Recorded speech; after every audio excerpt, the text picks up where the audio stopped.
विधानसभा के विशेष सत्र के दौरान नवनिर्वाचित विधायक सचिन अहीर ने आज मीडिया को दिए अपने बयान में अहीर ने निर्विरोधिक अध्यक्ष पद के चुनाव के बाद उप अध्यक्ष और विरोधी दल के नेता का पद विपक्षी दल को देने की मांग की है। इस दौरान अहीर ने बीजेपी के हिंदुत्ववाद पर तीखी टिप्पणी भी की है।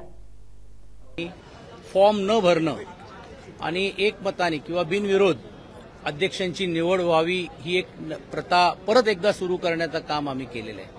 या अगोदर देखील 99 साली पण अशीच प्रथा होत होती, पण ती खंडित झाली होती आणि त्यावेळी अध्यक्ष आणि उपाध्यक्ष जे नागपूरला अधिवेशन होईल त्यामध्ये कुठेतरी याचा निर्णय व्हावा अशी आमची अपेक्षा आहे। कसं आहे, नैसर्गिकच आहेत, पण मला असं वाटते त्याच्याबद्दलची चर्चा ही महाविकास आघाडीमध्ये घडवण्याचं काम केलं जाईल।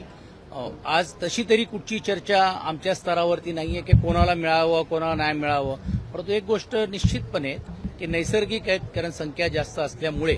परंतु हा जरी नैसर्गिक संख्या जास्त असली तरी देखील शेवटी महाविकास आघाडीचे सर्व घटकांशी बसून मला वाटते त्या बाबतीतले वरिष्ठ निर्णय घेतील आणि ते नजीकच्या काळामध्ये दिसेलच। पण ही चर्चा नंतर आहेत।